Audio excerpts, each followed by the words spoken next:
Disclaimer. The information and education material contained herein is meant to promote the general understanding and dialogue of GANs processing. Such information is not meant or intended to serve as a substitute for a healthcare professional's clinical training, experience, or judgment. For patients and individuals, such information is not to be a substitute for professional medical, therapeutic, or healthcare advice or counseling. For medical issues or concerns, including decisions about medications and other treatments, readers, viewers, listeners should always consult their physician or, in serious cases, seek immediate assistance from emergency personnel. Prescription information, procedures, and use of medical devices information should be undertaken only by properly trained and certified medical personnel. We specifically disclaim any warranties, express or implied, including implied warranties of merchantability or fitness for a particular purpose. Such information is provided, as is, and is believed to be accurate at the time of its publishing, but it is the viewer's job to evaluate the accuracy of any information found in this presentation. Every case presented is of their own experience, applied by themselves for themselves, and it applies to their case only. Every person experiencing health problems should seek professional medical advice and consult their course of treatment with a doctor. The processes of plasma balancing described herein are a natural process which supports the body but does not replace medical advice or therapies one is already subject to.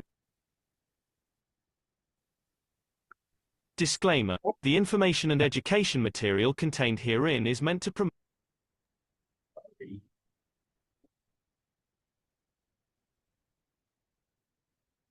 We love the disclaimer, but due to the time factor, I think we can not hear it a second time. Okay, that's a good idea, Mark. So this is beautiful Sunday afternoon. I want to thank everybody for being here and making this such a powerful meeting. Sometimes we get very busy, or sometimes we miss sessions. The truth of the matter is, if you missed this week, you might have missed one of the most important weeks in our recent history. So let's see what we can do to follow in the brilliant introduction that Mr. Kesh has brought forward on this past Thursday. And as such, let's see how we go. As part of the Kesh American Knowledge Team meeting of 2025, this is the Kesh Foundation Spaceship Institute Teachings on Plasma Science. We are in the intermediate nanotech series. We're talking about the star point today. My name is Alexander. I am from Canada. It is June 29th of 2025, and this is the continuation of the part of the Kesh Foundation North America Plasma Education Series. So again, thank you for being here, as we are all knowledge seekers, some very experienced, some are relatively new. However, we are all on the same path and the journey together. And in this particular series, which we've been continuing going back 5 years now, I'm trying to make a point. And that point is that we are an important part of this process. Not less, not more. We are equal. And as such, we have to get our bearings straight. And the way we can do that is through what they call relativity. Now, you have to have a relationship to where you are, to where you're going, to what you're thinking, how it fits with everything else. And this is how you can navigate. And that's what we're trying to do, because going back to book number 1, when Mr. Marantavakoli Kesh has shown us how the universal order of creation of matters has come through. And it comes through matter, dark matter, and antimatter, but that's a convergence of different energy states. And it's taken us a while to understand that. And we still have more to understand, because in book number 2, we have the structure of light. And often we wonder, how can light have a structure? But It must have a structure if it goes from one matter to another matter. And if the matters themselves are physical in nature, then the light has to be physical in nature to do that. Well, we know that because we see the sunlight, but there are other forms of light. And so when we talk about book number 3, The Origin of the Universe, and we say, well, wait a second, we now have two universes that are working hand in hand. And so one is our sister universe, which is much bigger than our own universe. And it's much smaller, but our position on that universe is even smaller still. So our reference is to our little planet, which is part of the universe, but that reference is actually even smaller because it's just reference to our position on that planet. And so we tend to think in very, very small schemes. So the question is, how do we go to think in terms of larger schemes? Because as Rick Kremen and the members of the Universal Council have bringing forward for 384 weeks, the one planet, one nation, one race for justice and world peace. And when we say world peace, and when we say Universal Council, we're talking about the Universal Council on our world here. But there is a Universal Council, and that Universal Council needs our world peace. And this is the challenge. We're all facing this challenge. Many of us didn't even know we had that challenge, and many of us didn't even care because we were always violating the plasma rule where the higher strength eats the weaker strength. And it tastes good, and yes, it does, because the taste is not in necessarily in your mouth. There's more. So just like beauty, which is skin deep, and the beauty goes directly to the soul, and that's the plasma rule, where the higher strength feeds the weaker strength. And so we see that as a conflict point, but literally it's a binding zone. So if you want to have a conflict within that binding zone, that's fine. But if you want to have a building zone within that binding zone, well, that's another point. Either way, it is an inertia density manifestation because that's where we are. We're in the field of density. And in order to understand this density, this is the subject of this intermediate nanotech series, is to make this point. And how does it move? How does it change? Well, it's hard to change when we are focused on energy binding and self-serving needs. It is important to have self-serving needs. No one else cares about you any more than you do. Nobody.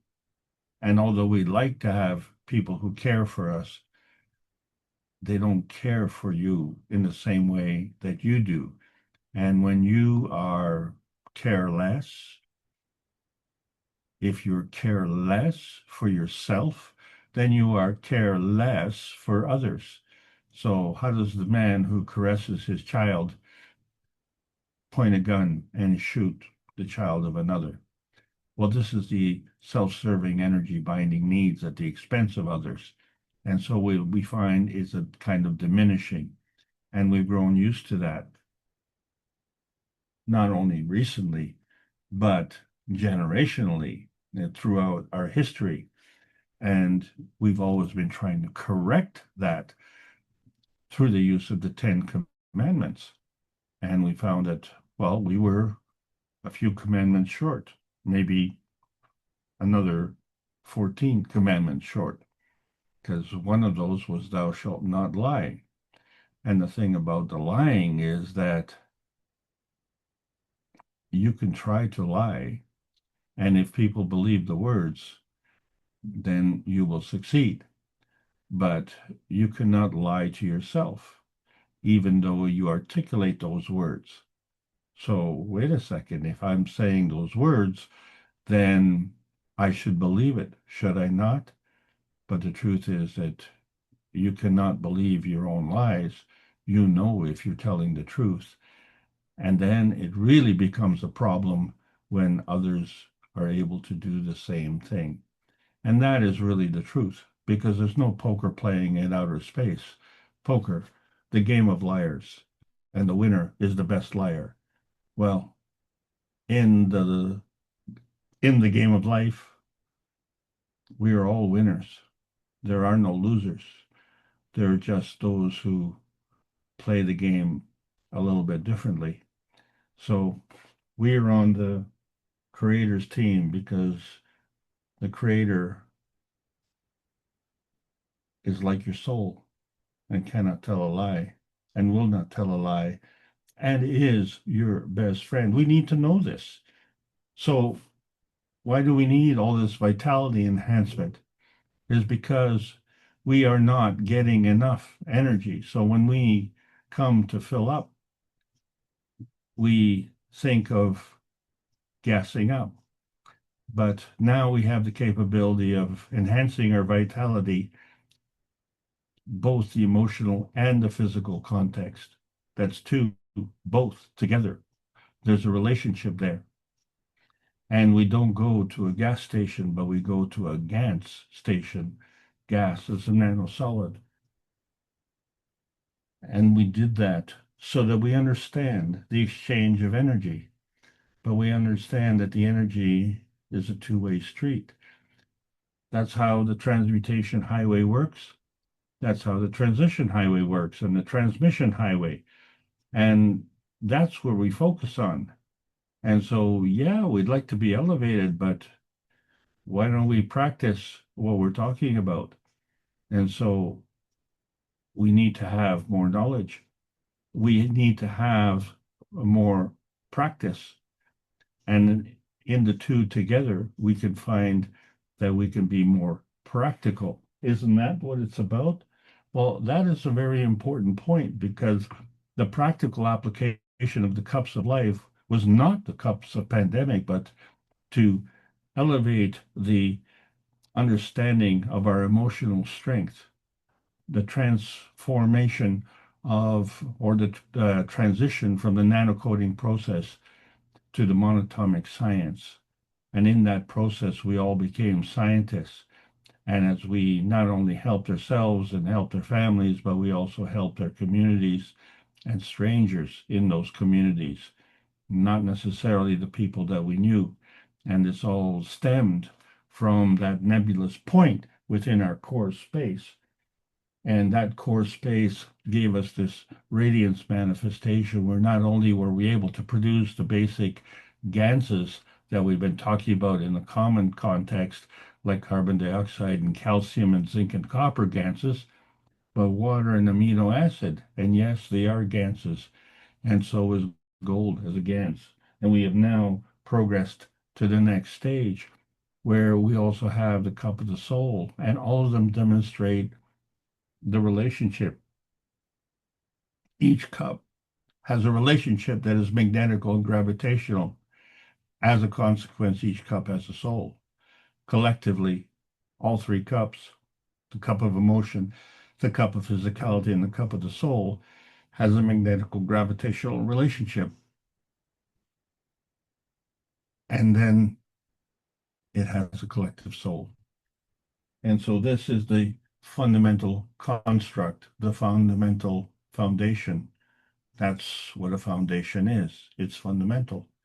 And so we look at the cup of the universe and we see there's a common ground there between the copper gans, which is physical, and the zinc gans, which is emotional, and the carbogen, which is the environment. And so we bring together 1 + 1 + 1, and we get 3. But we actually get more than 3 because we still have the hemispheric coordination of the brain in conjunction with the body, and doesn't just stop there, but it's a continuous exercise. And where does the brain get the energy from to produce all these ganses and to manifest in the physicality? So we realize that there's more, and we have to take that into account because the Earth wasn't here because we got here. The Earth had to be here before we got here. And the Earth did not have arms and legs and tools to build. The Earth created its own ganses, and from there it manifests into the physicality, which we have come across as gold diggers and plunderers. And it's a very sad state of affairs. But as of May the 10th, which was the Beijing conference, which demonstrated the manifestation of gold in its physicality. And then we have to come to realize that men are not the only gold diggers. This is a universal characteristic, and we can choose to steal at the expense of others, or we can provide peace and prosperity for the others. And when we take care of the others, we take care of ourselves. But then we come into this business of fallen angels. It has to do with the falling aspect, which we refer to as angular density, because it involves an increased density, an increased pressure, an increased gravity. And all of this is in an equation where angular momentum equals the moment of inertia times the angular velocity. And so we look at that as the scientific explanation for the angels having fallen, but there's more. So what we've seen is that there are two sides to the one coin. There's the big side where we increase by orders of magnitude, 3 orders at a time between kilo, mega, giga, and tera. But then the other side where we reduce below 1 from milli, micro, nano, and pico. And so we're talking about the nanotech technology because it has a very strong power. And we see that we can step through each of these energy fields. And each one is an order of magnitude, which is 10 times. One step is 10 times. That's a lot. And so it's not to scale, but we can clearly see that the field of the Terra is large and the field of the Pico is small. And so therefore, the larger field has more and is therefore more dense and is therefore gravitational. And so the other fields is so small, is less dense and therefore magnetical. But where we got stuck is we have been in an old science box, and we are now looking at a new science where we have to step outside of the box. And we realize it's a two-way street. And each of these steps, if you will, is actually a rotating self-contained field. And so within each field, we can operate.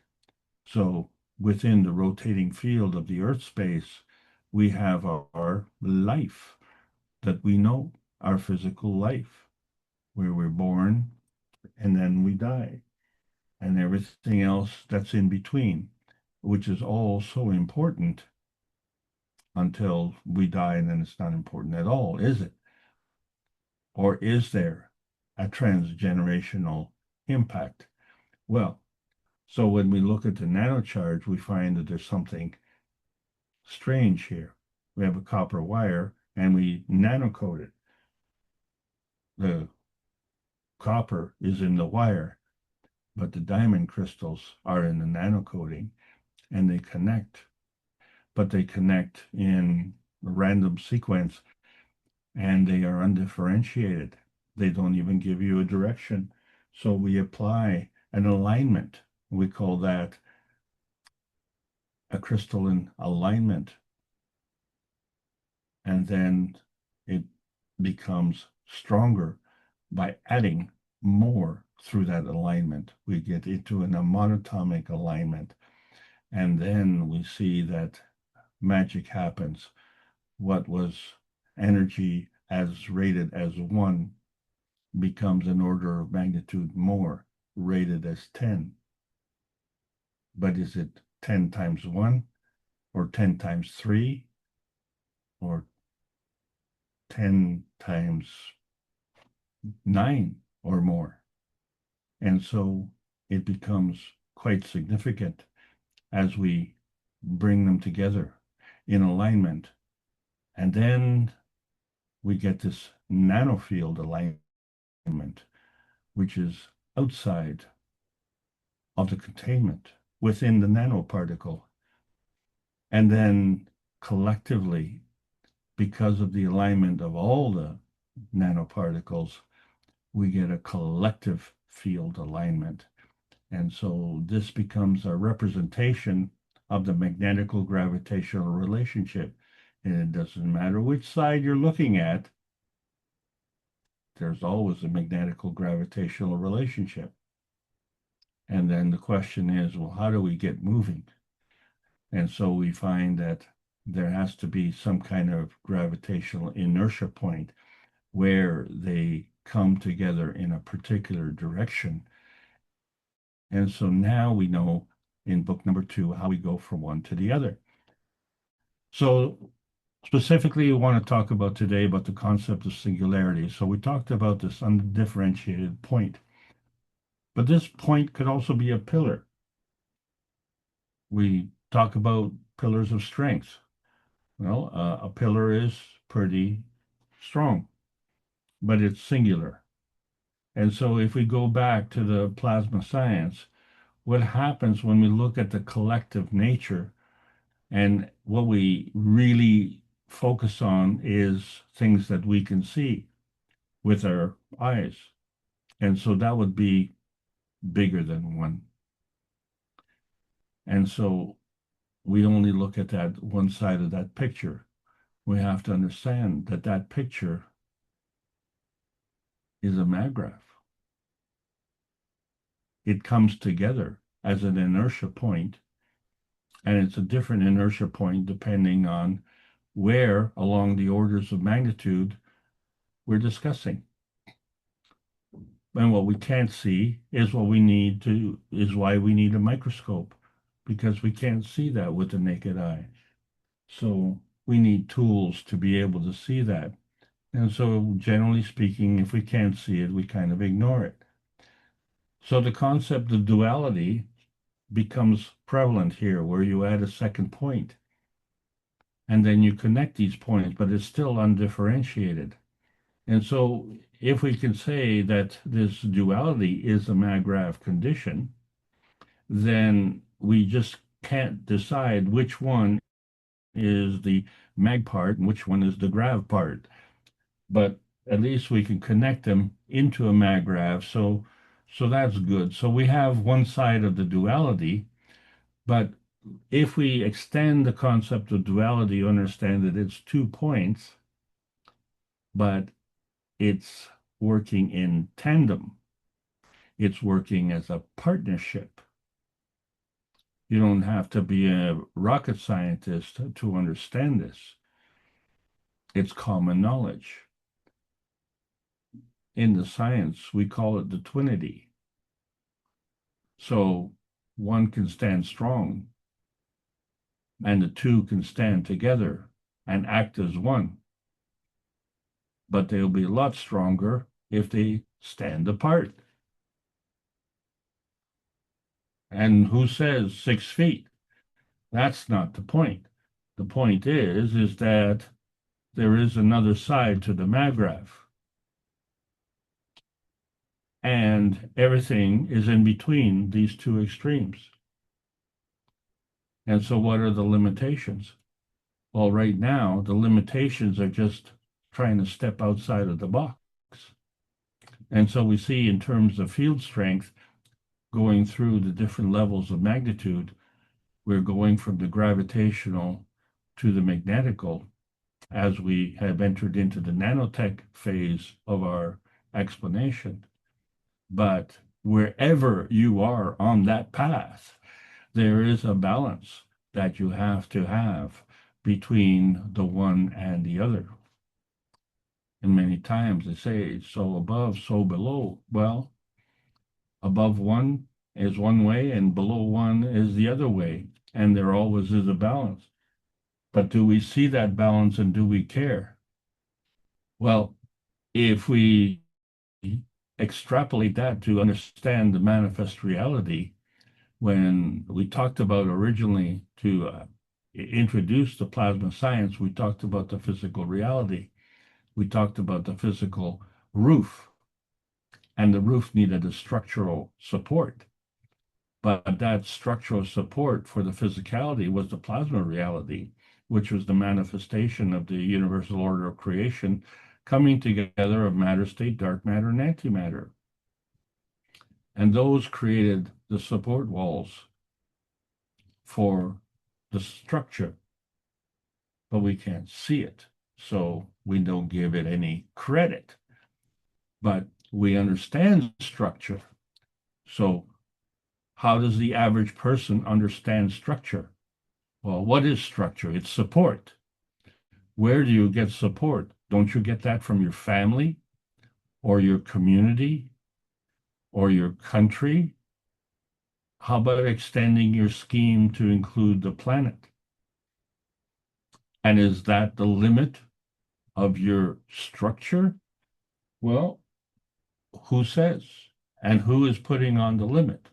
But let's just understand, what does it mean to support the roof? Is it one post can support the roof? Yeah, it's possible. We see trees do that all the time. They are well rooted. But I think you can clearly see that if we have two posts that stand apart, the structure of the roof is more solid. So if we add a beam across those two posts, that makes it even more stable. And I think you can see that if we add another two posts and another beam, that we will have a broader footprint. And so between that footprint, we can build one wall on one side and we can build a wall on the other side. And those walls will reinforce the structure. So we can clearly see that our roof support is going to be stronger. So is this science or is this a way of life? And how is that working for you? So is that roof an umbrella?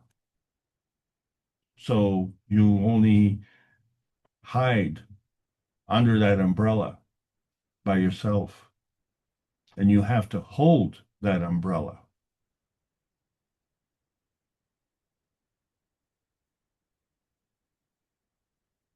And you're stuck within there.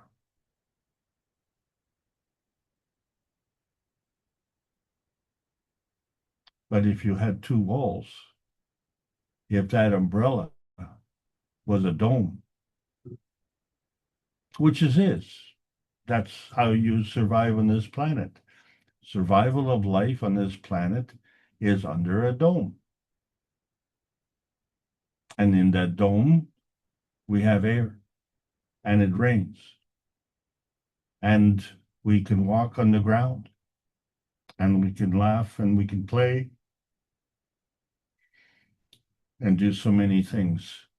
And we can watch how things grow. When this is how, when we have a structure and a strong support, a stable footprint, a stable plan, and life is good and bountiful. So we don't need to stand under an umbrella. We are already under a dome, and we can take that dome wherever we want to go. So that's where we do the dimension building. And so when we add another point, we add a third point and connect those two, we now have a solid base. And that implies we need a connection. And that connection is not restricted. When you say a connection, well, one point to one point, one to one. But we could have one point to many points. And then we can have many points connecting to many points, shall we say, create a web. And then from one point, we can just scatter things. We call it broadcasting. Or from that one point, we can focus in on another point and channel. Either way, all of these are various methods of connection. You don't need to be a scientist to understand that. So if you're not connecting, then maybe that's why things are not going so well. So we add a fourth and connect three. And this builds another aspect to the dimension. And it's still undifferentiated because the star formation has to have a relationship that is magnetical and gravitational. And although it's undifferentiated, it becomes differentiated when you have a relationship. In other words, one star formation with another star formation. So the star formation is the core component, which gives you the magnetical gravitational relationship of that component, where you have the gravitational base and the magnetical point. And so that star component becomes one point, and then it has a relationship with another point. So somehow those points need to be connected. So there has to be an inertia point. We talked about that last week. But in order for that inertia point to manifest, it has to be a gravitational inertia point, which means that the connection is gravitational, and what is connected to becomes magnetical. So the personalities are changing. And then you have other relationships, one to one, one to many, and many to many. And so each of these inertia points becomes another bonding point. And each of these bonding points has to have a magnetical gravitational relationship. So this is the bonding matrix, and it bonds us all together. And it's not a matrix to contain us, as in a prison. It's a matrix to facilitate our movement.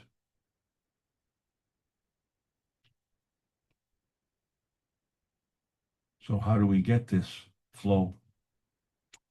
When we look at each point as a dimension point, and then in order to make a movement from undifferentiated to differentiated, there has to be a movement.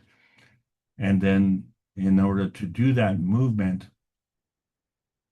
not only going from one to the other, but going through different energy states. And not only that, but transferring from the physical state to the plasma state and back again. This involves dimension positioning, and you can only position yourself when you have a relationship. So whatever position is based on your neighbors, because you're always between those neighbors. And so that's where the target practice comes through. So this is how we navigate on the carbon inertia highway. We say, okay, well, let there be light. Well, it's kind of dark. So where does the light come from? So as we change our position on one side, we find there is an actual other side that we have to take into account. And we know that because when you have a relationship, you have to take something else into account. We didn't say what, we just know that we have to take something into account. So when you're asking, what do I have and what is it affecting, then the possibilities are everywhere. They could be in physicality, they could be in the plasma reality, or they could be in the soul connection. And so all of these are part of the dimension building. So each point is actually an overlapping connection. So to bring them together, and when you have a base, then you have a gravitational starting point. And from there, you now have the manifestation of these inertia points. Excuse me. As these inertia points are manifest, you question yourself, which energy state are you dealing with? And once you know that, then it becomes differentiated.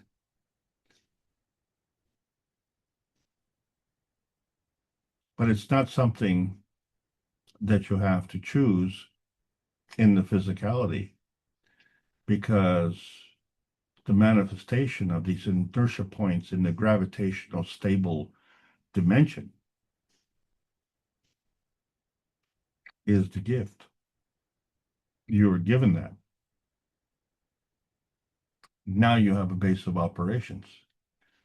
So that becomes your inertia point containment. From that base of operations, you have your magnetical manifestation, and that completes the star point. Now you have a magnetical gravitational relationship.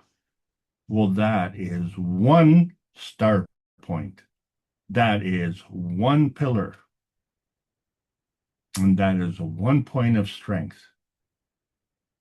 And if you combine that with a second point of strength and you stand together, that pillar will be stronger.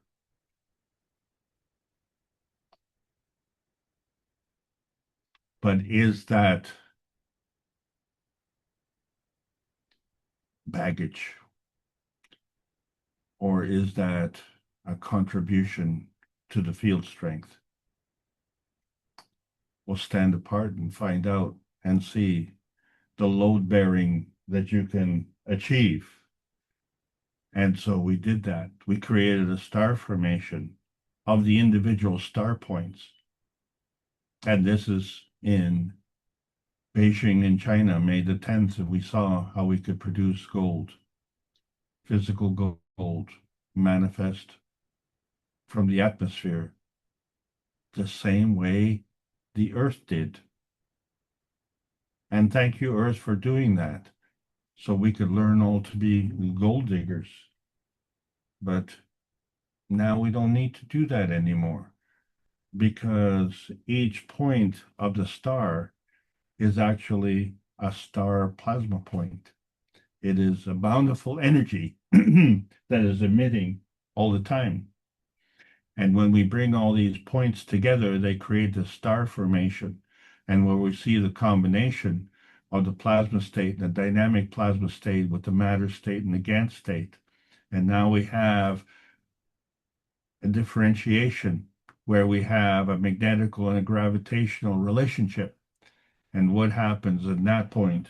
Now we have the capability of building something, and we have a new plasma field. And whatever that is becomes the junction point, because in order to make a junction, you have to have a negative and a positive, where the negative is magnetical and the positive is gravitational. So each dimension constructs each point, and then the 2 points come together into the negative positive junction, the transfer state. And now you have the possibility of creating.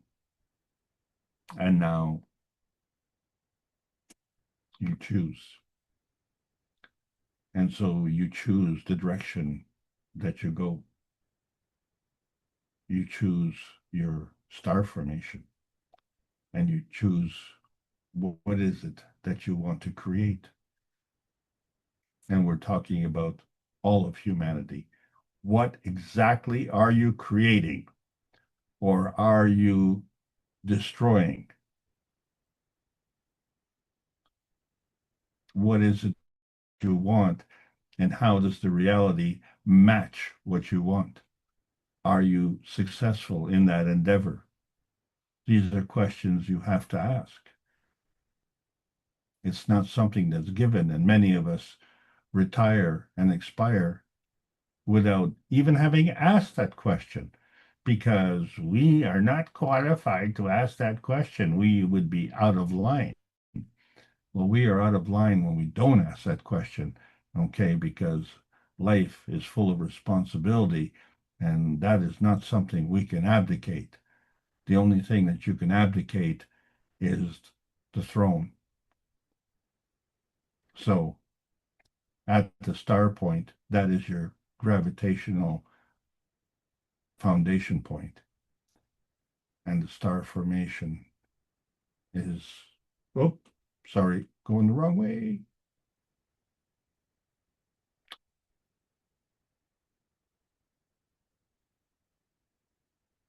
There's energy in motion. And so it's always in balance and it's always conserved. And it always follows the rules of the maggrav, which has to do with the magnetical gravitational field strength. And so we make these choices. And so the conditions affect the susceptibility. The conditions affect the susceptibility, and the conditions are susceptible. So can we change this susceptibility? And so this becomes the conservation of inertia, allowing us to transfer the different energy states with our maggrav energy. It's all part of the nanotech. It's all part of the ability to port the energy through the various energy state transition, where if we elevate, that's taking the physical matter state to the energy state. But if we manifest the inertia, that's taking the energy state to the physical matter state. There's no rule that says you have to go from one to the other. It's a skill. It's an ability, but you can go from physical to physical. Well, yes, we know that when we drive to the grocery store to get the things that we physically need, but we can go from the plasma to the plasma energy state and also get the things that we need. The energy is portable whichever direction you want to go. So everything is an inertia product. So we see it as a pH transition within a range, but it can go from range to range or from a state to a state. The energy is portable, whether it's in the y-axis, which is the density transition due to causticity, or it's the energy transition state, which is due to creation. And so we see the fundamental product is hydrogen. And so we have a hydrogen dependency. But do we understand the hydrogen? In its simple way, hydrogen is just hydrogen, but it could be orthohydrogen or parahydrogen, and now we're getting into the science. And then we have the periodic table of switchboards where this hydrogen can manifest into things that are even more dense. So we have the Earth space range details of going through more and more dense elements. And that's what we're seeing. And then we understand that we can elevate or we can go through various layers or go through the inertia. And this is all maggrav positioning. When we say positioning, between the elevation and between the inertia. Just like, where do you go home? You don't go to your neighbor. You go to your home. And your home is beside your neighbor. You know the difference. So the nuclear feeding inertia is a fragment of the complexity. There is a gravitational stability. The fact that you can move is a dimensional portability. And so you can take that inertia feeding and you can add to it. You don't lose it. It's not something that you have to sacrifice. There is no sacrifice. There's just a MAGRAPH pathway between the force fields of attraction and repulsion. So we see the electron can change its personality, and so can the neutron. And yet, one is magnetical and one is gravitational. One is part of the feeding and one is part of the feedback. And in the beginning, we had the neutron. This came before the atom, and it split up. But because of the conservation of energy, there was no accounting for the PM tick. And so we came from the darkness. We had to make the light. But where did the light come from? And the PM tick is what delivered it. And we can do the same thing. So when we look at the principal matter, which is the PM tick coming together in the antimatter, dark matter, and matter-gen convergence, and then going through the plasma-gen conversion, it doesn't have to be in the physicality. But if you want it to be in the physicality, it has to have a place. And so that place has to also go through a plasma-gen conversion. And so when these two come together, that creates a gravitational MAGRAPH, which we call the field interaction of inertia. And so that becomes the initial star point, the seed, if you will, where one plasma comes together with another plasma, and we create this magnetical gravitational relationship. So we understand the difference where one matter plasma is non-visible and the other one is physical. And we seem to focus on the physical one, which in fact is the feedback coming from the creation, always going for the lowest common denominator. The common denominator does not have to be the lowest. We just seem to choose that because we see the gravitational confirmation of how hydrogen is here. And we have an emission spectrum that tells us that it's hydrogen. It's a fingerprint with light. And then we have another fingerprint of oxygen, which is also a fingerprint of the emission spectrum. And it too is a gravitational confirmation. Well, that's a good thing that those two come together because they bring us the water, which is a universal solvent. And then we have a progression. And that's what we want to talk about. We're progressing from a point blank to a star point, and we follow a sequencing path. But that path does not have to be step by step, stone by stone. Science is boxed in, but we need to be stepping outside the box with our point of view to go from the inside point to the outside point. And we need that point of connection. We need to look at the practical application of this. So with the P-stone reactor, we can shield ourselves, but we can also do the star positioning so that we have all the bounty that the Earth can offer. And what the Earth can offer is what the universe can offer. So the whole thing is at our fingertip. And it all comes from these rotating star points and how they work together collectively. And so that's what we need to do is we need to connect the dots because we're on a mission to have practical points, and practical points need practical reasoning. So we're looking for that road to self-determination. Or is it a road from self-determination? Because we have the self-determination. We need a practical philosophy to give us practical solutions. It's fun to talk about it. That's why we spend so much time talking about it, so that we can understand scientifically what is going on in our lives. But we need to bring this into practice. We need to create this humanity inertia star shielding point. Shield ourselves from the hostiles, from aggression, from environmental harm, and from fear mongering, and bring everything together for the benefit of humanity. Here we are in uncharted territory, and we're trying to find out, where are we? Are we here, or are we here? Well, we're beyond the nano monatomic state.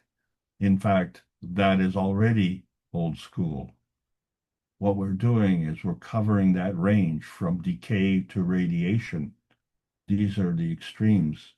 And when we talk about AI, that includes our ancestral intelligence. You are the technology. And as such, you are the inertia product. And as such, you are the star point.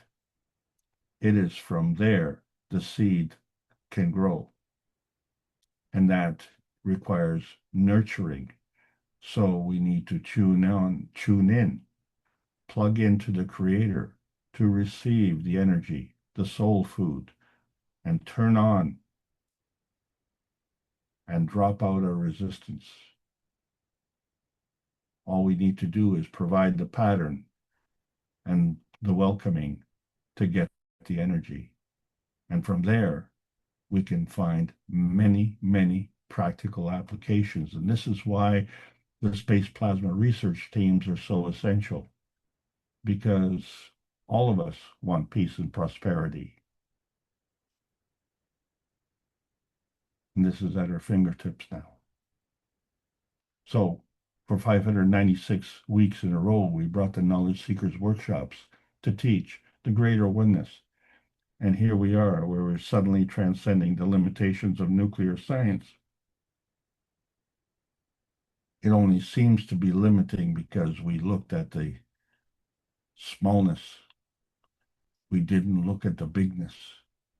And the bigness is big because it sees the small. And so we're on the point of a technology release. And you wonder, how can we sleep when our beds are burning? Not well.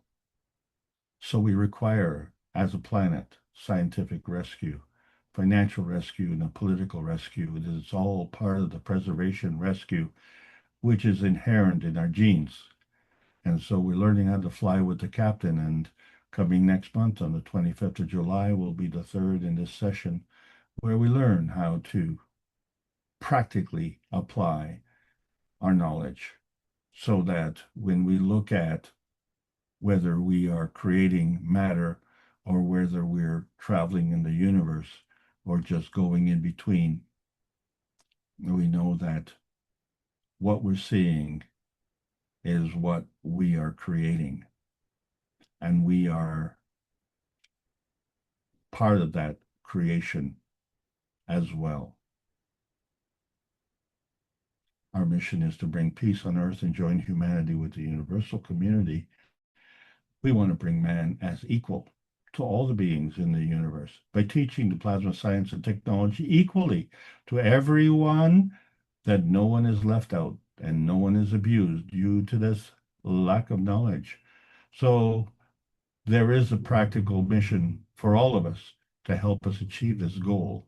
This is the Keshe Foundation Spaceship Institute, teaching on plasma science and welcoming all the beautiful knowledge seekers to learning about the new selection process of the new plasma science.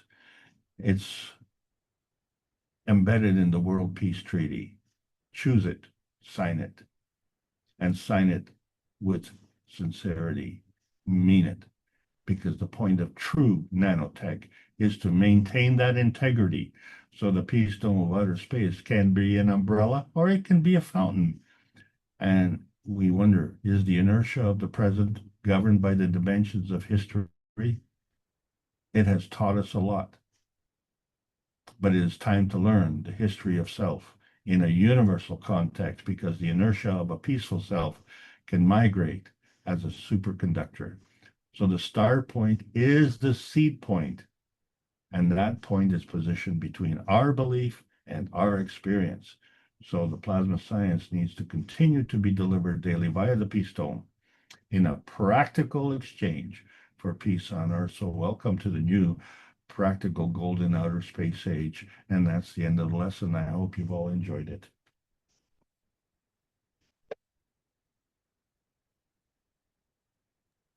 Okay, thank you, Alex, and thank you for continuing to emphasize a lot of these points, which again, we're all sort of working through. But let's see if the participants have any questions they'd like to ask or make some comments on this. Sharing? Go right ahead.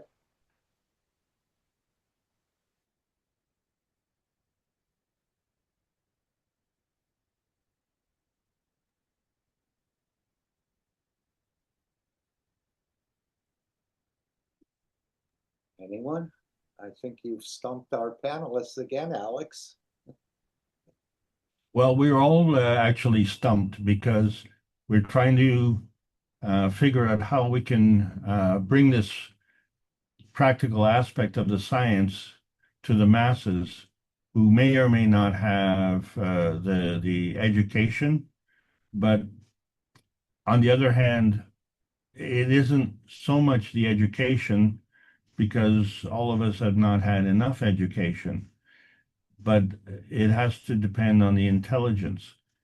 And that intelligence is inherent. And all that does, it doesn't mean that some are incapable. All that means is that the rate of change will be limited by that intelligence. And so the purpose of the teachings is to awaken that intelligence that is lying dormant. We all have it. So there is no discrimination there. It's just that we have been conditioned, and now there is a new condition.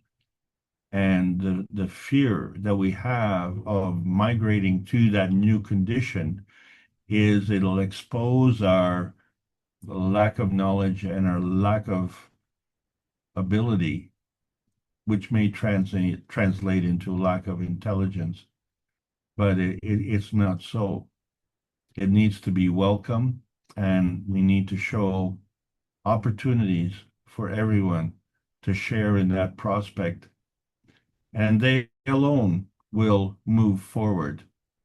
So at some point in time, I was a terrible cook.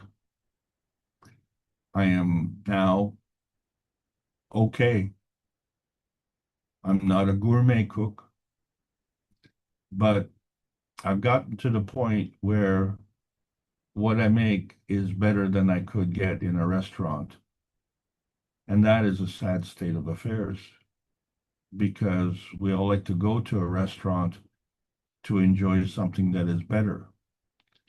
Well, we all have the capability of feeding at a better restaurant. And that restaurant is the one that has been feeding us all along. So this is the new golden outer space age, Mark. Maybe it's good that you've learned to cook better for yourself, as many of the restaurants seem to be going, at least the middle stratum of restaurants. The working man cannot afford it, and the rich can afford it, but it's just not too exciting for the rich people. So we see a lot of restaurants going out of business. And of course, I always thought it's better to cook for yourself. It's much cleaner. You know what you're dealing with, more or less. But I've worked in some kitchens and I've seen some of the practices. So I hope you'll have a dinner party and invite me one day. Well, we have to look at the Keshe American Knowledge Team meeting as a party. It is our party, and it's our time to shine. And um, it'll only get brighter when we have more joining the party. Okay. Anyone else would like to voice yes, we all have microphones, so I think that goes without saying if you'd like to ask something. But how about going back to these commandments, Alex? I think that was one of the first slides you shown. And for me, we know we have 10 commandments were delivered, and now we have another 14 commandments that are on top of that. They call that the missing commandments. Do you know anyone hitting all 10 every day? Or do you know anyone hitting all 24 every day? Or is this, why were these brought? It doesn't seem, I mean, every breath we take, we're destroying life. Every step we take, we're destroying life. We don't realize it, but that's what's happening. So why were these commandments brought? Doesn't seem that anyone, even Christ perhaps, didn't fulfill these commandments. I don't know if that's proper to say or not, but we do know some of the workings of Christ and what he was about. Well, you brought up a very important point because if you're walking on this planet, the chances of you crushing something are high. And so, on that basis alone, it you have a extremely high probability of breaking a commandment almost with every step you take. What about every breath we take? Exactly. So we've come to actually a situation where if we are extremely loyal to these commandments, or like what do you call overcommitted, we become then paranoid and we become paralyzed in our activity. So we are then, in order to be active, then we actually have to break some commandments. And at that point in time, it imparts a notion of fallibility and failure. And then it means we have to go somewhere to be forgiven. Well, where exactly is that forgiving house? What's your opinion? Well, maybe they were given that. It just shows us that we cannot complete them using the current physicality that we have, although the child of Mitra apparently can fulfill all of these commandments right from the get-go. And he asked us not to be envious, but we can learn a lot from this child of Mitra. But again, you shall not steal.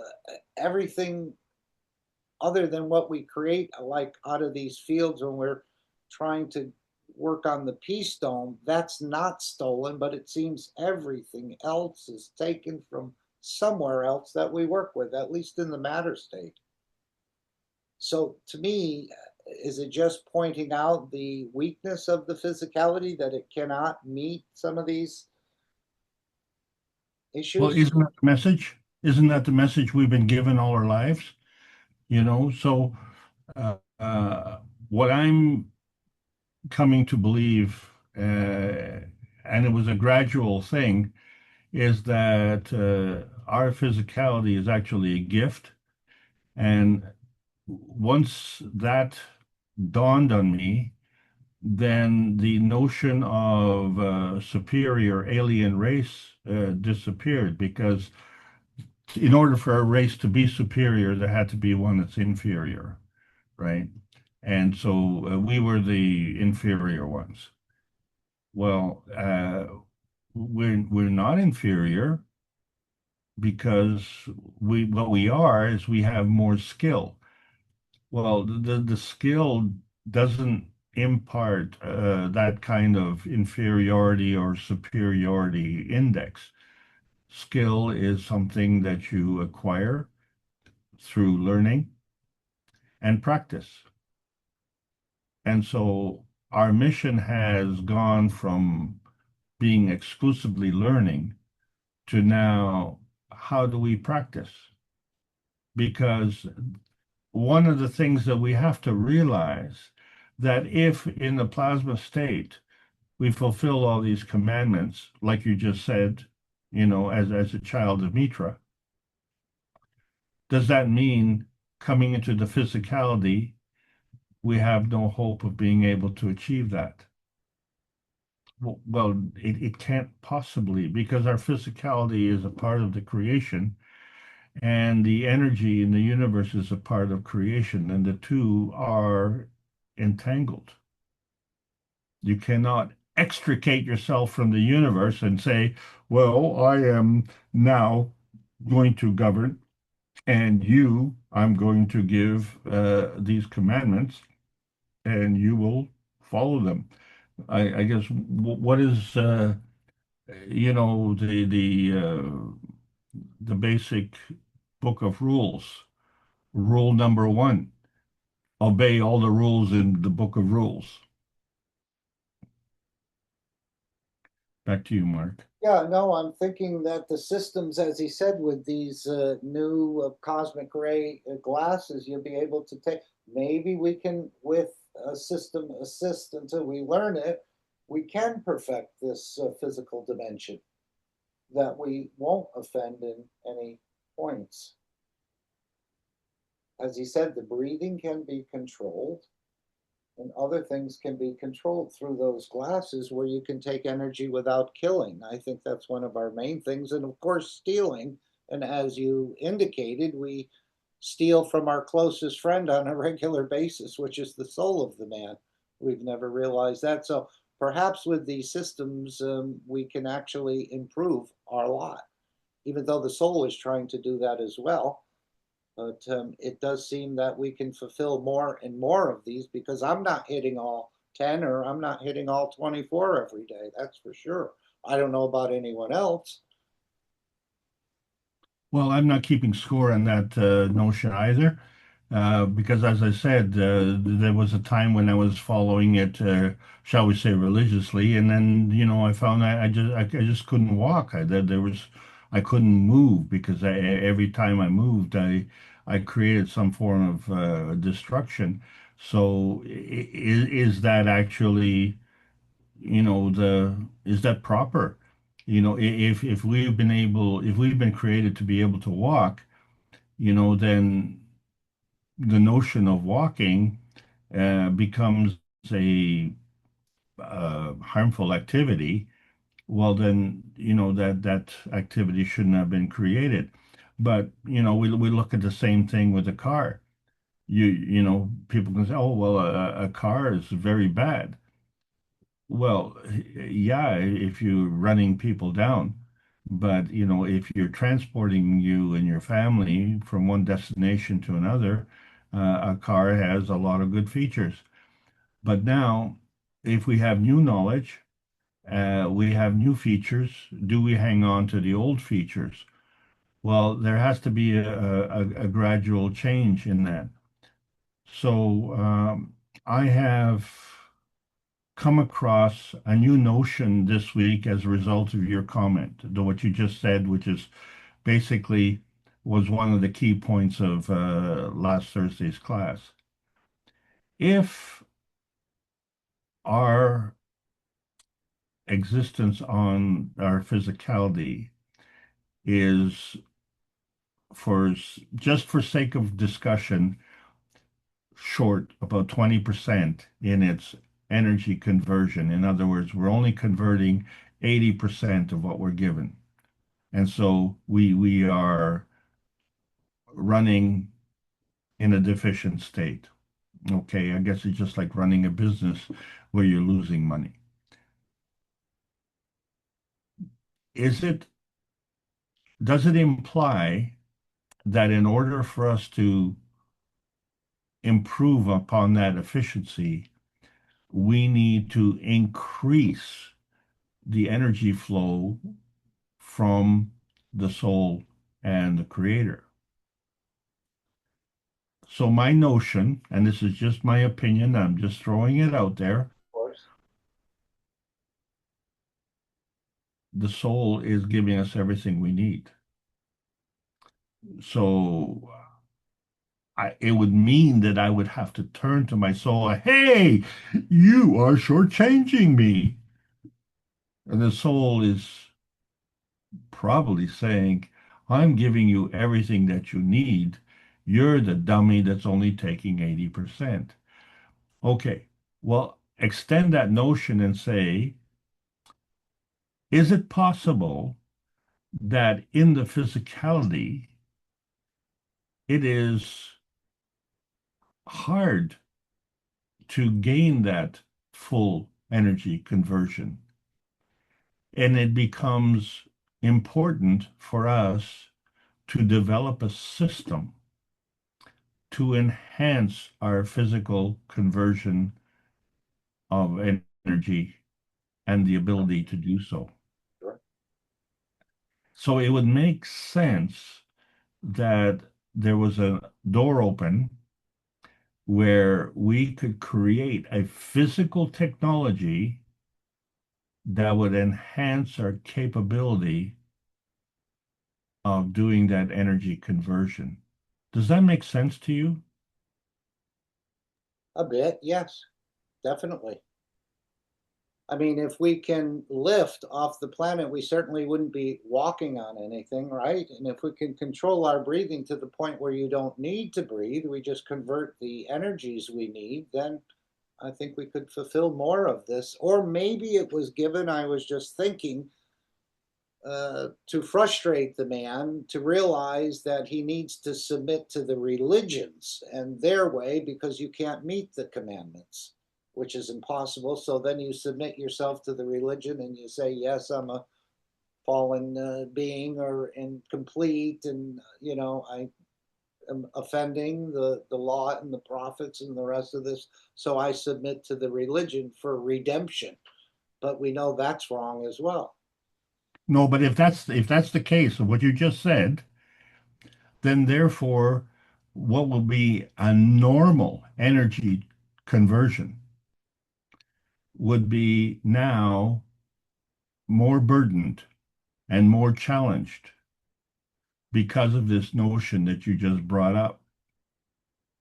So therefore, it is hard to bring that up. Let's put it in a different context.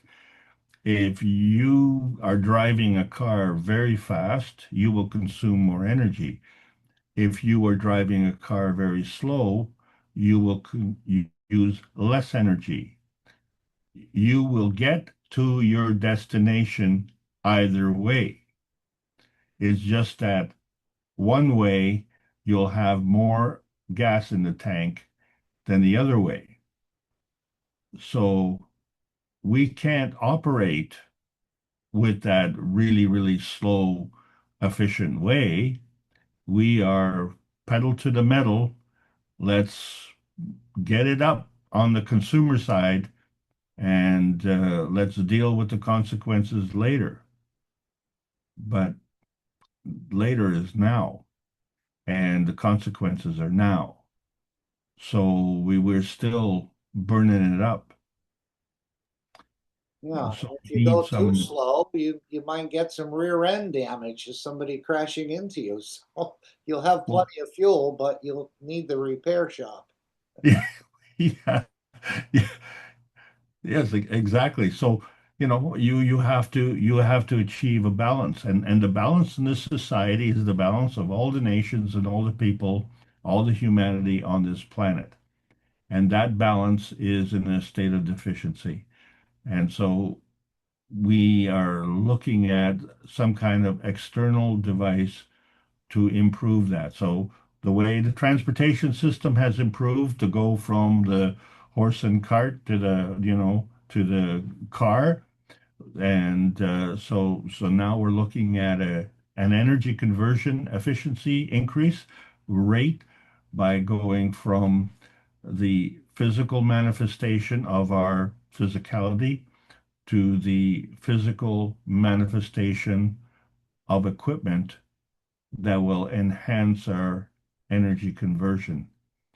And at that point in time, we can adjust ourselves so that we can all, shall we say, transport ourselves at the same speed, conserve the fuel, and avoid the rear end accidents that you were talking about. That's the notion that I've come to at this point in time, because what is confounding to me is that we are somehow living in a less than perfect life. And when you look at a baby and the creation of a baby and the perfection of a baby,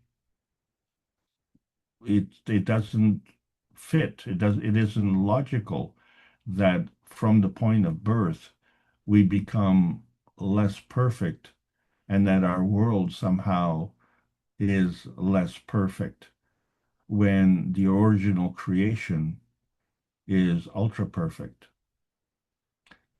That's just my opinion and my point of view, and it's come about as a result of these uh, teachings of Mr. Kesh of the past several weeks as we've been discussing the time and position.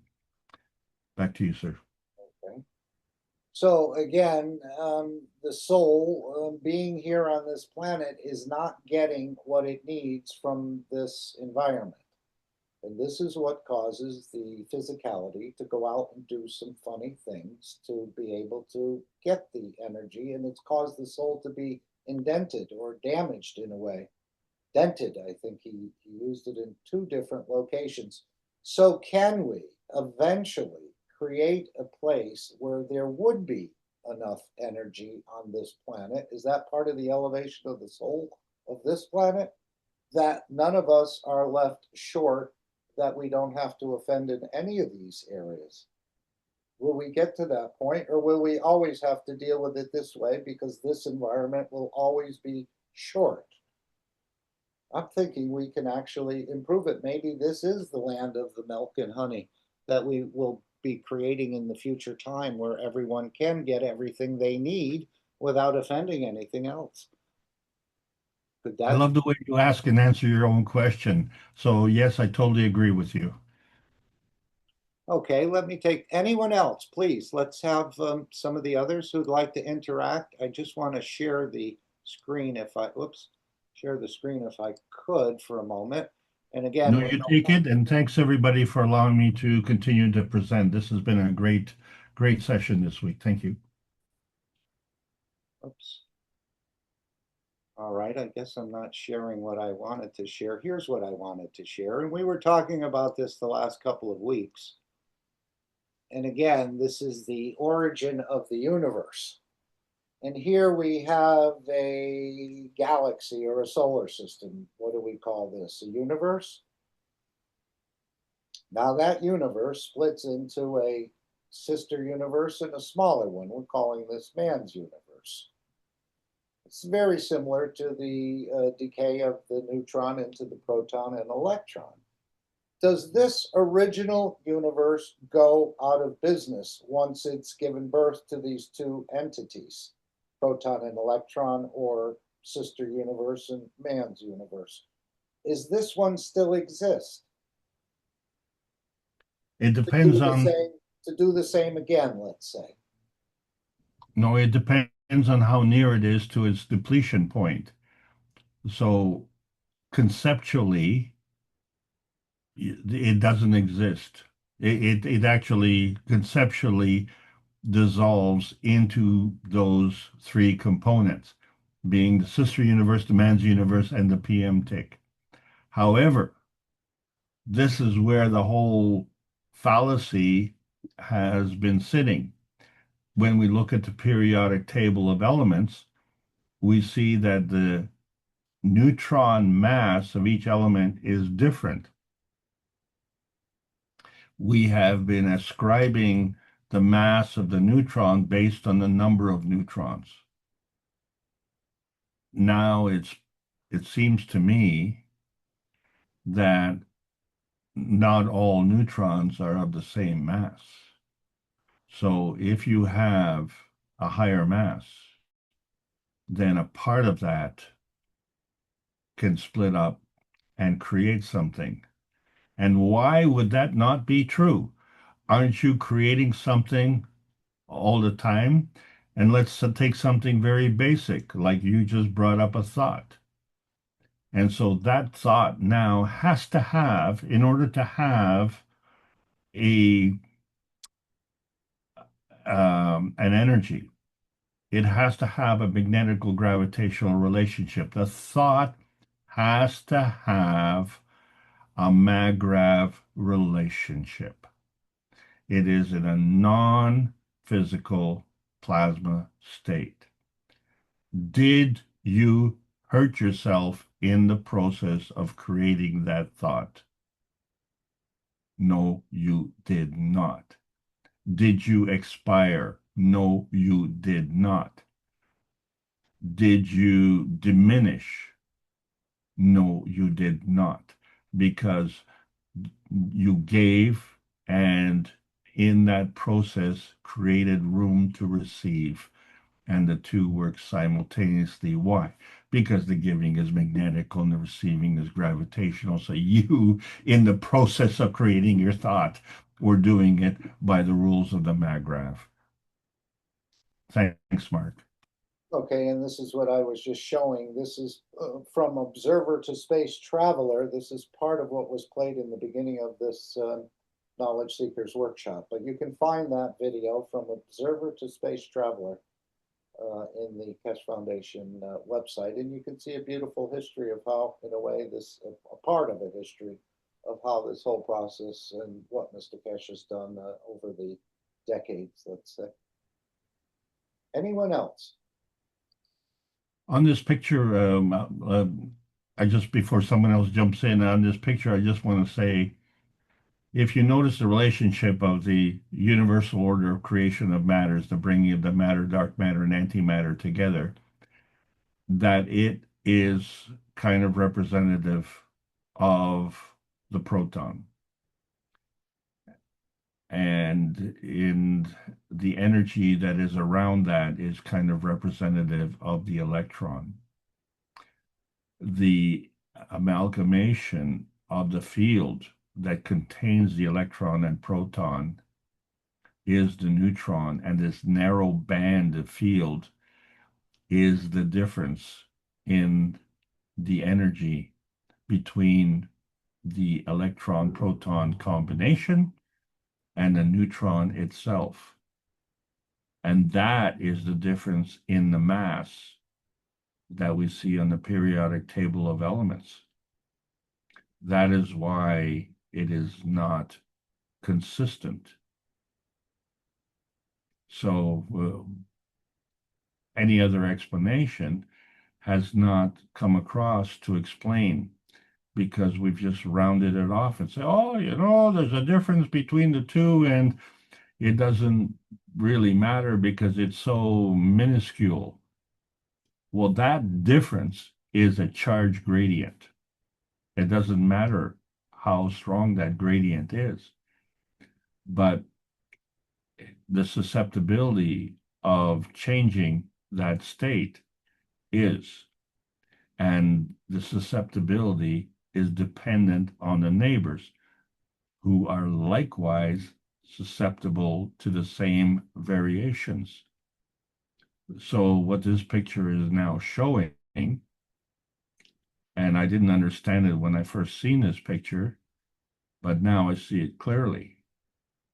The neutron encapsulates both the electron and the proton.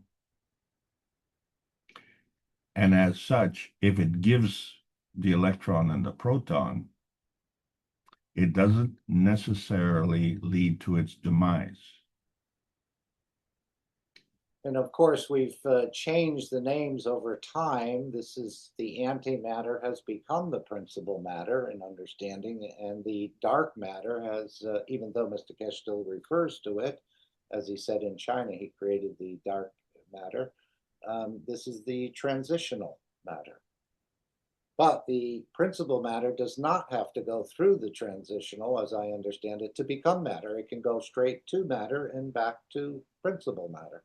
There's a lot just within this drawing as Ike was pointing out earlier, how, not in this meeting, in another meeting, how everything seems to be going counterclockwise. And I was saying, and Mr. Kesh said this is the normal way, but he also said when they rotate clockwise, then we call that a positron.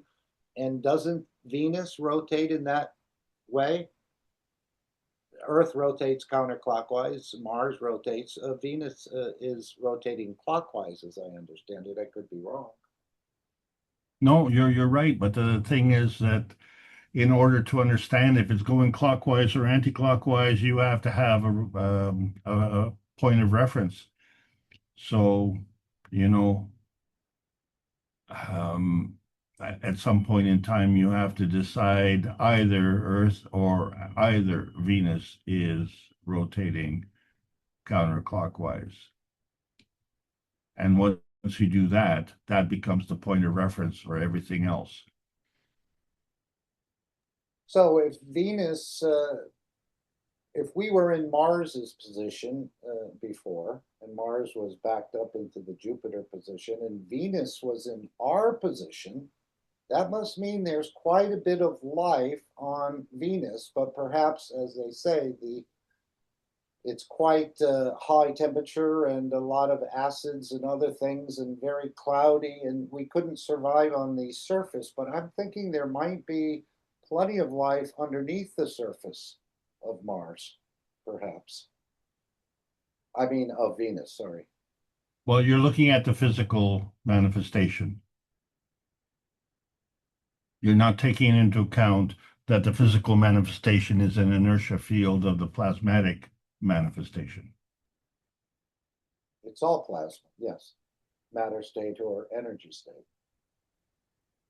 And so if we accept that, then we can say that there's life on every planet. Oh, for sure, for sure. But I'm just thinking if Venus was in our position for 1,000,000 years, 10 million years, 500 million years, there must have been, because remember, he said Mars is coming into this position of the Earth. Earth is taking the position of Venus. Venus is taking the position of Mercury. So there must have been quite a bit of life created on Venus when it was in this position for that amount of time. Where did it all go? I think it went underground. I mean, part of it could have, and others could have traveled the universe. I don't know. Any thoughts on that from our participants?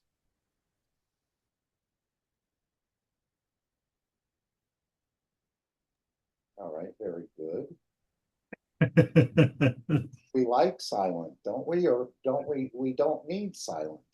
There's a few ways to look at this. Well, here we are all, trying to discuss advanced science without the equipment and the access to confidential research and advanced research. This is where we need to excel now, because the practical application of the science is fundamental for everyone. And this is why when we deliver this technology, no one will suffer the abuse. So that now becomes our goal. And that is something that is within everybody's wheelhouse. So thank you all. We are now getting a clear understanding of our purpose in life.